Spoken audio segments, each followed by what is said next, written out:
I'm your host, Zach Wilkerson. I'm with my co-host and good friend, Ricky Coon. Ricky, what's going on, brother? Not too much, just powering through the week and excited to talk some There you football go. today. Well, hey, today we're going to be talking about the back seven. We're going to be discussing our thoughts on two high and single high. Before we get to that, let's talk about our sponsor that makes this possible. Guys, we've done this the last few weeks, but let's talk about CoachPad. You guys sit there and print off your notepad still and draw everything by hand, or you use a computer software. All right, CoachPad allows you to use a device that you can use inside or outdoors in the bright lights, to where you can not ever have to draw your cards up again. It even syncs up from the press box if you want to use it on the sideline on game day. Click the link below, and you'll be able to find everything about CoachPad. But man, they do a great job, and thank you guys for helping us to make this thing possible. And so, well, with that, let's get started on today's show. All right, number one topic. Let's talk about philosophy. And what's your philosophy, Ricky, when it comes to pass defense? So, our base philosophy is we're more of a quarters team, and so the philosophy is it's a tighter coverage.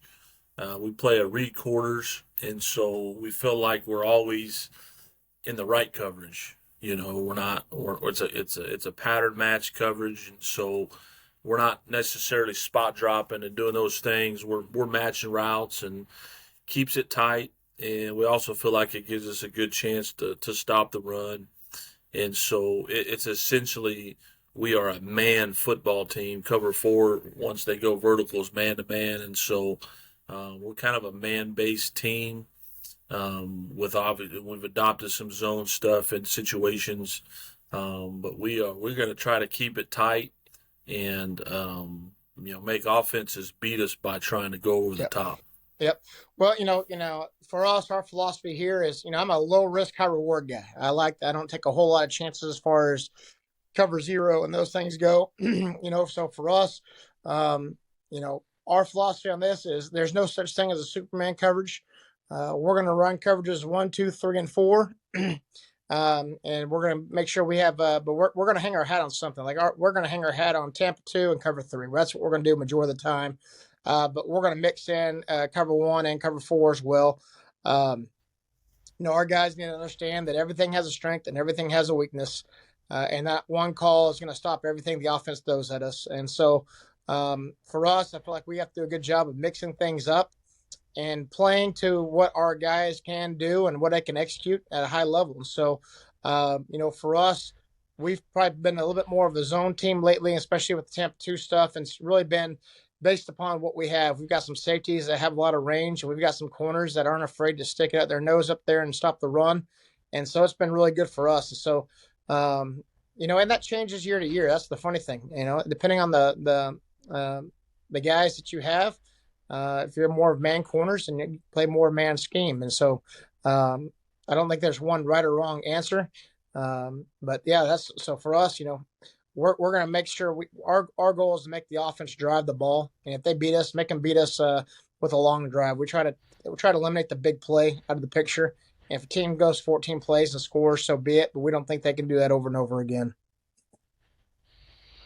Yeah, like we talked about a couple of weeks ago. I mean, if there was one way to do it, everybody would That's do it right. that way. And so there's a lot of different ways to look at it. I think, in my perspective, when a team passes the football, there's three things that can happen, and two of them are good for the That's right. defense. So, they can either complete it, incomplete it, or we can Yeah. catch it. And so, feel like when they put the ball in the air, we have the advantage, and we try to make them go beat us over the top, and some of those low percentage completions, and we challenge our DBs. It's not easy to be a DB for That's us. right. Yeah. And so when we're talking about coverages, we're talking about single high or two high. So for us, there's really two coverages that are going to be single high coverages for us. We can play man free, which is a cover 1 variation, or we can play cover 3, and there's variations. And so when we're talking about those things, one thing I think it's important to understand is there's a lot of ways to play cover 1. There's a lot of ways to play cover 3. As far as cover 1 goes, it's man coverage with a low hole defender and a high hole defender. And for us, we can change up who those defenders are If you want to wear a 4-3, we can have a linebacker being the low hole defender, safety being the high hole defender. We can mix it up and have be a nickel and let everyone play man coverage underneath, but let the safeties become the low hole and high hole defenders. That's a lot better versus a passing scenario, just because those guys are better at playing it high to low. And then same thing with cover three. You have strong side rotation cover three, and then you also have weak side rotation cover three. And so, some people differentiate the two. Some people might call one cover three and one cover nine or whatever it may be. But for us, it's just strong side or weak side rotations, and there's different ways to pattern match those as well. Whether you want to spot drop it or pattern match, we pattern match. I think it's if you spot drop cover three, I do think there's windows on it, especially when you start playing with the four vertical world. And so for us, it's important for us to be sound versus four vertical. And so, that's really our single high world. And then two high is going to be either quarters or cover two. And there's a lot of variations of those as well. You just talked about you guys run more of a read cover four, which is what a lot of people call palms. You can play a lock version where you man everything up and play zone with the linebackers. And you can play it to where you let the linebackers take the outs, corners man up, and kind of free your safety up a little bit as well. So there's a lot of variations of all the coverages. And so for us, we like the cover two world, Tampa world, just because I think it puts a lot of pressure on the offenses in the passing game.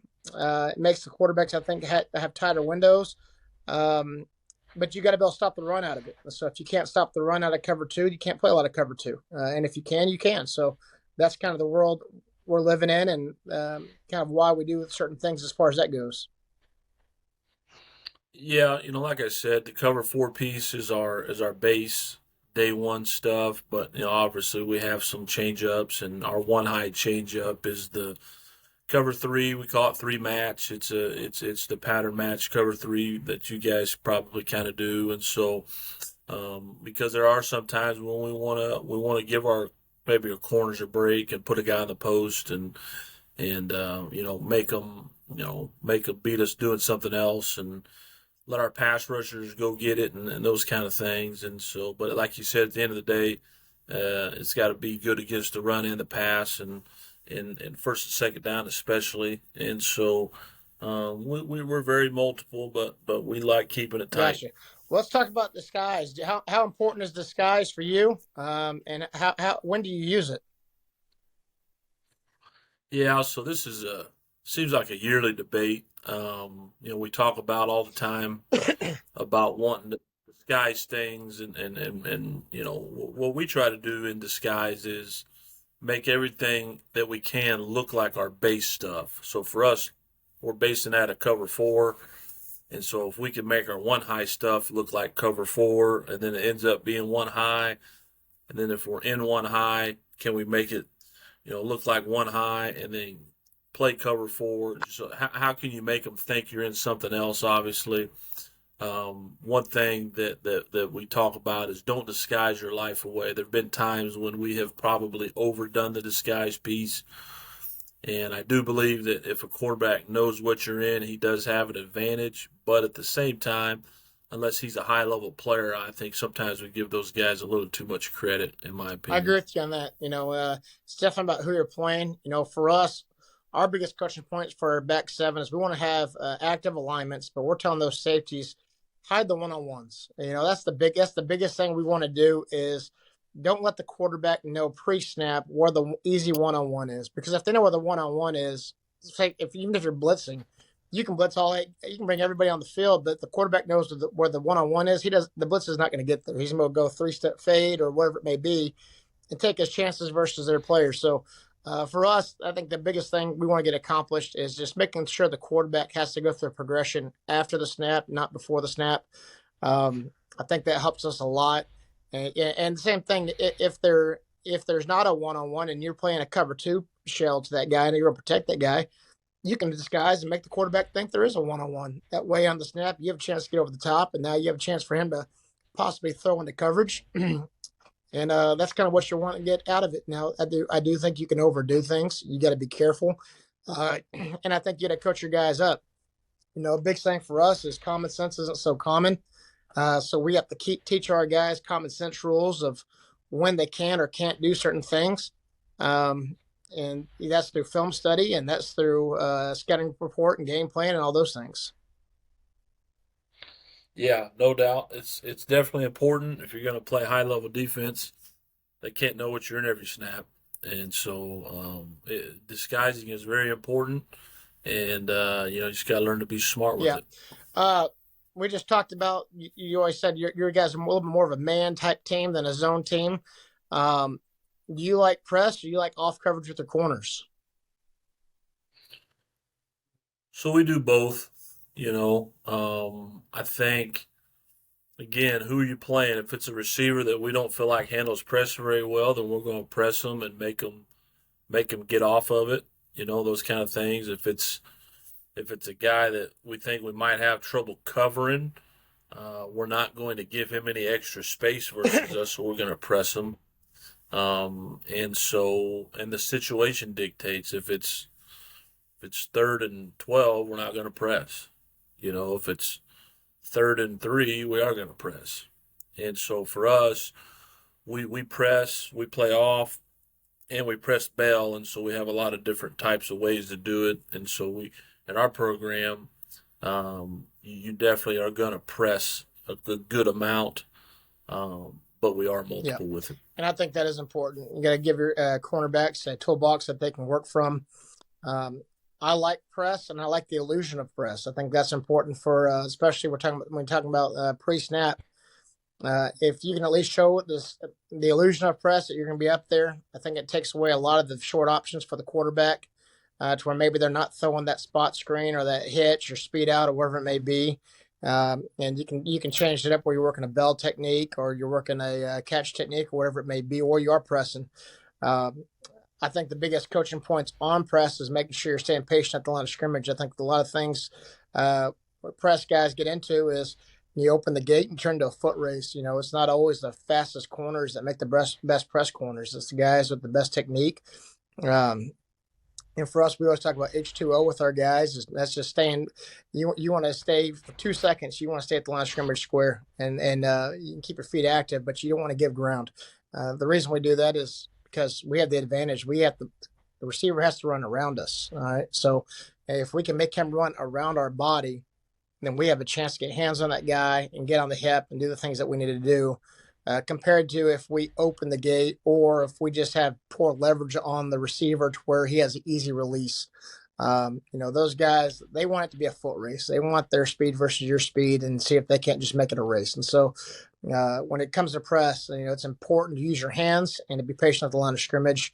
To where you can make up, because when you do press, you're going to get less routes. I mean, that is what it is. When you press, you're going to get a fade, you're going to get a comeback, but you're not going to get the entire route tree generally from a press progression.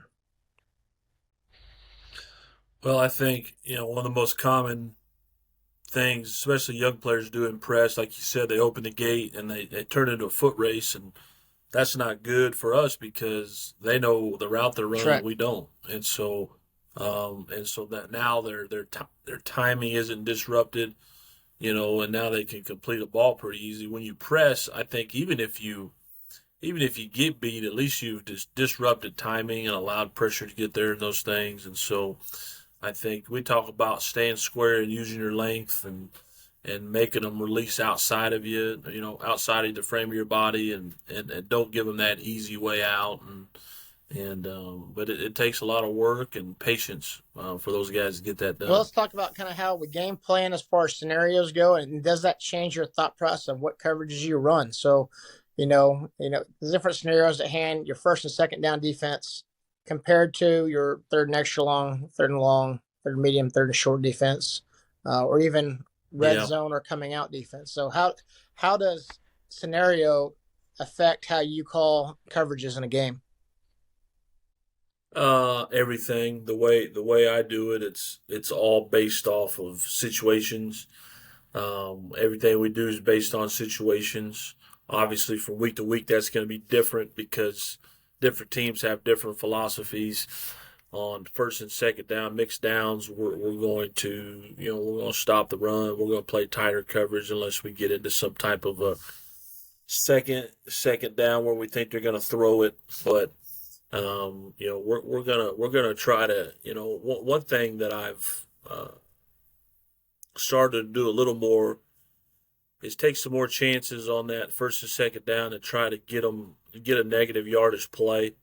By maybe sending some of our hot stuff, some of our two deep, three under things, and trying to get a TFL on first down. And what I found is when you can get a TFL on first down, boy, it makes your life a whole lot easier. And so we play our quarters on first and second down mixed down, but we're also playing our hot coverage, which is our three deep, two under. We're bringing six, so it's really good against the run. Quarterback has to get it out of his hand. We're vision and breaking everything. We have a guy on the post in case something happens, and so we're pretty aggressive on first down especially, and then second down we play it. We play the situation, and that's kind of been our philosophy this last year was just be a little more aggressive on first down and let's try to get ourselves into long yardage Yeah, situations. I agree with that. For us, first and second downs can be more of your base football type stuff. Whatever your identity is. For us, cover two, cover three. Mix in, for us, we like to mix in a lot of simulation pressures, like you talked about, trying to get that tackle for loss. So for us, I like the simulation process to be up there, and all the simulation means is we're bringing a guy and dropping a guy if it was passed, to where we can either still play cover two, or we can play cover three, or we can play cover one. You can play cover four with it as well. So we can still play the same coverages our guys are used to playing, but um, we can have a chance to get tackle floss. For example, if we know the play, if we know that they're going to run power or counter, we're going to try to get an inside run through player back in the back door to try to get a tackle for loss. We know that if they're an outside or weak side run team, that we can get pressure from the side that we think they're going to run the football and play more of a three under three deep and try and get extra bodies to that side of the ball. Um, and if we think it's a passing down on an early down, then we'll probably play more Tampa 2 with simulation pressures. They'll try and take away the hot throws and force the quarterback to go through progression. And that changes a little bit, it's gonna be game by game. But and then third down, we can talk through third down a little bit as well. Third and extra long, that's gonna be more of either simulation or rush three, drop eight type scenario, and try to make the tackle and get out the field. Um, for us, third and long is similar in this fashion, except for third and long, we're probably not dropping eight as much. We're probably going to be rushing four or five or six. And then when you get us in third and medium and third and short, you're probably going to see a little bit more man coverage in those scenarios. More cover one, try to force the quarterback to be a pro, know that they're going to throw the ball at the sticks, and just try to make them earn it if they're going to get it. So third down for us, like probably everybody, is 100% game Correct. plan. From week to week. Um, I think that obviously we talk about knowing what kind of quarterback you're facing. We also always look at on third down what's the cutoff, like when do they stop throwing it, and so every week that may like this week a team if it's third and six plus they're going to throw it all the time. Some teams if it's third and three plus they're going to throw it all the time, and so just find out where's that cutoff. Where are they going to start running it? Even in the short. So if it's third and three, generally you're thinking run, but if they're 90% pass on third and three, then you're going to call something different than you would if you thought they were going That's to right. run it. And so, like you said, but it's all at the shorter you get, the tighter your coverage gets, so that you don't just surrender a first down by alignment or whatever. And then third and extra long, there's a couple different philosophies. Some of the old school guys, they don't want to make a bad situation worse, so they just run it. And so sometimes third and extra long, we'll play just our base defense to just it's good against the run and the pass. And then we also have our fence defense against third and extra long, 12 plus. We put our back line 2 yards, 2 yards in front of the sticks and rally on everything, and that's highly effective and seems to frustrate offenses, to be honest with you. And we don't really use that unless we are on our side of the 50. If they cross the 50, it's not good because you don't want them to chew up that Right. extra yardage. But at the end of the day, third down is just about getting off the field and whatever you need to do Well, that. let's talk about this, because a lot it seems like every year you're going to have a couple teams you play that have a receiver that is tough and difficult to cover one on one. what are some of the things that you guys do if you guys encounter a team that has a guy that you just don't know? Maybe you can't win that one on one, or maybe it's a guy that the offense, you just know the offense can go to this guy in a scenario. What are ways that you would try to tackle Yeah. receivers um, through game plan? I think the first way is if you have a guy you think match up well, try to get a good matchup. You might travel a guy with somebody. That's one way to do it. Number two, obviously, we have ways that we can bracket people, put two on one, double cover a guy. In various places, whether they put them in a slot or outside or whatever. We have ways to do that. Or just play like your two deep zone, your cover two type zone stuff where it's hard to find windows and hard to complete Yeah. balls. So on early downs, I would definitely say cover two is probably the easiest route concept or easiest way to go about trying to help guys out. I'm more of when you got to play more man. I think the bracket stuff's really good. For us, we can play. We call cover 21, where we can double the number two receiver to one side, the number one receiver to the back side. We have a number system where we can double different people across the board to help out. You talked about traveling. I think it's the old Dion rule that goes in play when we talk about traveling. I think it's best to put your second best corner on their best player and double team them, and then take your best corner and put them on their second best receiver. That allows you a way to be able to take away two of their guys um, with three of your guys, and now you can get them to your third option. I think that's a really good way of going about trying to game plan guys that have a receiver that's difficult to cover in a man style scheme. But you're right, cover two is by far the easiest way to cover up those guys. And because now you're forced them to where, you're not getting as many deep balls. You're going to force them to run slants, digs, and different route trees to try and get open. And that might not be their forte because usually when you have a guy that's difficult to cover, he's usually a deep ball threat um, that can win those matchups. Yeah, I mean I see one every day. We have an NFL caliber wide receiver, and so I'm always trying to invent ways to stop him, and the cover two stuff has been really good Yeah, versus him. absolutely. Um, and the last thing let's talk about goal line and red zone area. How does your coverages change when you get inside the red zone, or does it change when you get inside the goal line? And how do you game plan to see when that offense changes their thought process?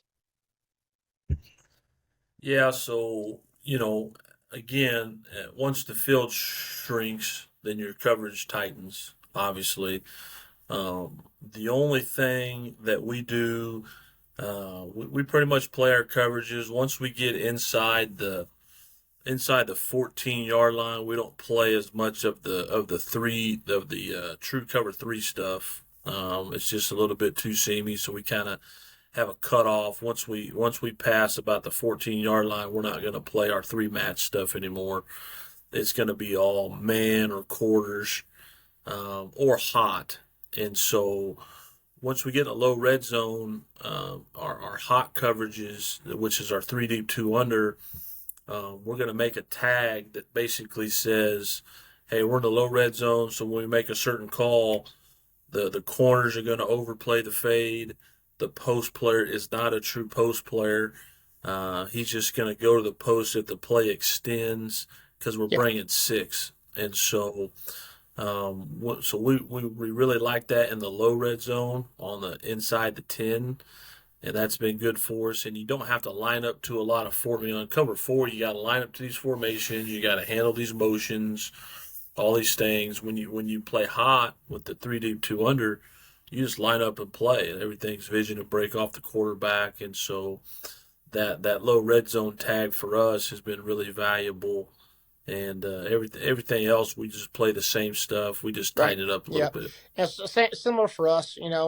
I would say if the ball's at the 20-yard line, we're not going to change anything about who we are defensively. We're going to play pretty straight up. However, you do find that point through game plan of kind of when things change, and generally speaking, that usually changes around the 15-yard line as far as pass coverage goes. The one thing we will do, we still play some cover three and cover two in those scenarios, but we're going to make a red tag to them. So we can play red two or red three or red four. and that just changes up how our mindset and technique that we're going to play versus those things. I mean, because if you're playing cover two, you don't need to be as aggressive on the flat. You need to take away the fade. If you're playing cover three, you don't need to zone drop everybody. You need to kind of match up guys differently in that scenario. And then we play a lot more man coverage as well. So that's when we really play a lot of our brackets. Even cover one will change a little bit. We can play more one double to where we can play cover one, but instead of just having that guy stay in the middle of the field, he's kind of a wasted defender in that deal. You can kind of have him lean to a receiver and double team whoever you want to try to take away. So those different ways we can take away that. And then also, goal line wise, you're probably gonna see a lot more cover zero type in the goal line scenario. And again, that's gonna be dictated upon when does that threshold change for them before they get to more of a big personnel. If they're going to stay in 10 or 11 personnel, you really don't have to change a whole lot about who you are. But if they're going to get to 12 and 22, where is that at the yard line? Is it at the 5? Is it at the 3? And then that's when we'll get to our big personnel as well. Yeah, no doubt. And the cover two stuff's been good for me in the red zone. If I get them to third down, I know they got to throw it. We're probably going Yep. to play cover two um, because I know that they're going to have to throw it, and they're not likely to Yep. complete it down there, And so, um, I think that understanding situations is really important. When we talk about deep DBs, we talk about not obviously, guarding the goal line. Don't be too deep in the end zone because obviously, if they catch it and cross the goal line, it's a touchdown. So, working our goal line technique and those type of things and our man coverages, and so we don't necessarily change calls as much as we Yep. change some Exactly. techniques. If that makes sense. So for our corners, we play what we call, or all our DBs, we call it four eyes on ways to play the fade, with your hands in your eyes and just where to align and different things. So ours is more technique driven than Gotcha. call driven, Well, good. probably. Well, let's talk about one last thing, and then we'll kind of wrap this thing up. As a coordinator, you like being in the box or on the field more? Huh? Try to help people understand what's your thought process behind that. So I've been a coordinator a long time at a lot of different levels and always been on the field. And I think part of that was because I was in small colleges where I never really had a big staff that I could trust to do other things. And so was on the field, and that's where I was comfortable. And this past season, I went up in the box, and it was a little bit weird at the beginning. But what I found is that I can think a lot more clear. You detach yourself from the emotion of the game, which I think is healthy. You don't get too high, you don't get too low. You can obviously see and process information better. And so I'm a fan of the box now, and that's probably where I would always stay unless something took me to the field and I didn't have the coaches I needed to be down there. So I'm kind of There you turning into a go. box guy now. Yep, I've done both, and I tell you what, I think my sanity is a little bit better on the ground. So I've been on the ground now for, I guess, now going almost 12, 13 years. So, I think for me, I like that being on the field with the guys, and the only reason is I like to try to be able to keep our kids calm. It's the old pilot theory. They're going to look for you of how things are going, whether they're good or bad. And if you're kind of even kill and not panicking, they're usually not going to panic either. And so that's probably the biggest reason. And I think feel of the game. I think I get a better feel on the field. Now I will say this: from the box, you do get a better visual because you're gonna be able to see personnel a little bit quicker. You're gonna be able to see formation a little bit quicker. So it does give you a clearer mind as far as that goes. Uh, but I've got a good coach in the box that's able to get that to us pretty quick and make calls from there. So I don't think there's a right or wrong. I think that you see a lot of people from different levels be at both spots, and so I think it's gonna be whatever makes you feel more comfortable. But for me, I like to be on the field just to make our kids calm down and be able to talk to them quickly if we need to. But like I said, it's all about it's about your staff. Obviously, being a Division I school, we have a large staff, and our head coach is a defensive guy also, and so I can always got him to lean on if I need him, and so I just felt like I was kind of wasting time down there, right? All the position coaches are down there, the head coach is down there, and I like calling things. I call things a Yeah. lot on formations, and so if I can see a formation, I feel great about our call, and so being up top, I can really see formations quickly and different things, and so. But I think it's all about your staff, and if you have a good staff that you feel confident can keep peace on the field, then it's good to go in the box. If you can't, it's all good. So I don't think there's a right or wrong answer. Um, but I've done it all, and I've enjoyed. Maybe it's because I'm over 40 now, so I enjoy not having You to like being in the dodge AC where people. you And got to drink some food. yeah, absolutely. So I don't always enjoy it. Here's the worst part about being in the box. Okay, in Division I football, when you're playing one of those big old stadiums at halftime, you got to sprint down. You're sprint down trying to get on a golf cart. By the time I get to the locker room, I can't hardly breathe anymore. So that's probably the biggest negative of being in the Yeah. box is halftime. Is what I've so far. When you're Right. playing at a big No doubt. place, And so, which you guys generally are? Who you guys? What schools you guys open with this year? Yep. Kansas State. Yep. So it'll be one of those. It's also a little awkward when sometimes you get in the elevator with the opponent. It's halftime and you're kind of looking at each other, and you don't really know what to say. And there are definitely some interesting moments of being in the box at those No big doubt. places for sure. But it's definitely just some Well, good good. stories to tell. Well, we're gonna go ahead and wrap it up at that point. Appreciate you, Ricky, joining me today and getting this out there. Yeah. Guys, if you liked this podcast, help us out. You go ahead and hit the like and subscribe button. It's free; it doesn't cost you anything right there. It just makes it to where we can get those things going. Also, Coach Pat, thank you guys for making this possible. You can find their link below in the bio. And again, thank you guys for everything you guys do, and we'll keep this thing running. And see you next week. Yes, sir.